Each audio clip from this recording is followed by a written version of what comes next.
First, I want to welcome everybody and thank people for participating in the Gala event. Victoria Women's Transition House Society is 51 years old this year, and to celebrate, we are opening a 50-unit apartment complex for women and children fleeing intimate partner violence.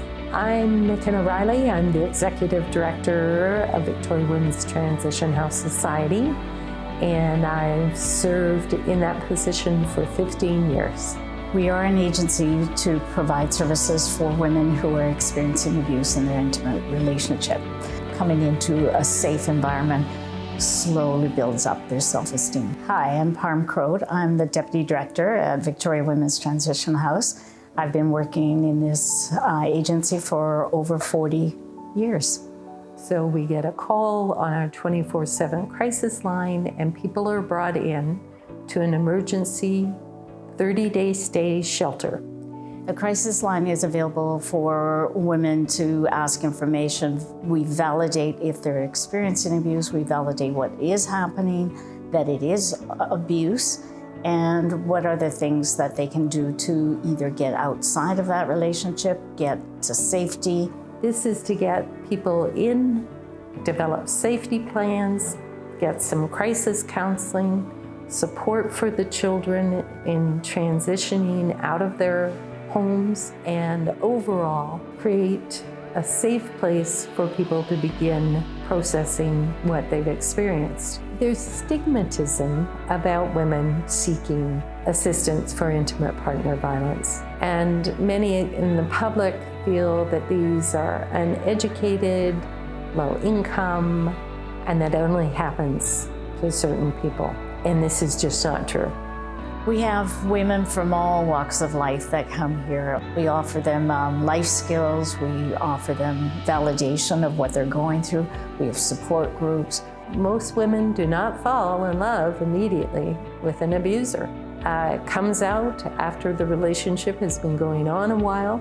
They love that person. So it's very difficult for them to make that choice to leave. And it can take up to 7 times. But when they return, we're ready. We continue the service. There's no judgment ever about those decisions, and we continue to work with them. So the second stage housing in the spectrum is actually an intermediate stage. And in this stage, what we're looking for is to give people time to deal with their situation. So some still need some crisis level counseling. Others need to continue the work to recover from the trauma that they faced, get supports for their children.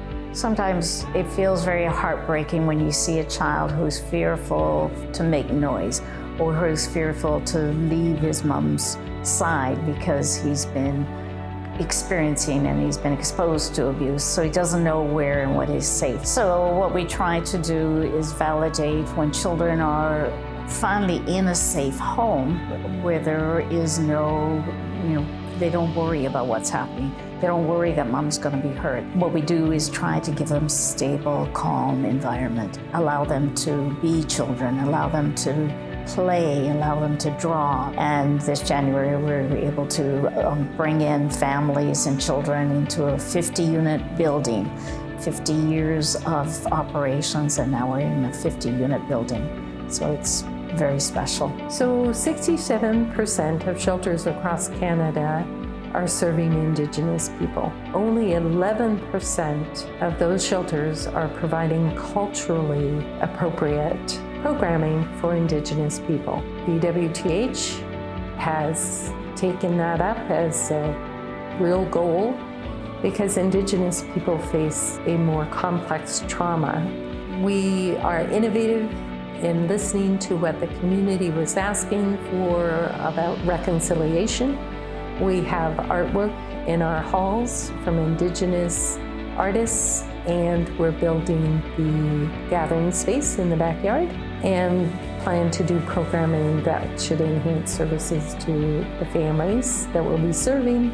I'm hoping that this agency and women's contact with us will give them a sense of hope and belonging in this community, that they are valued, and they deserve to have a life free of violence for them and their children.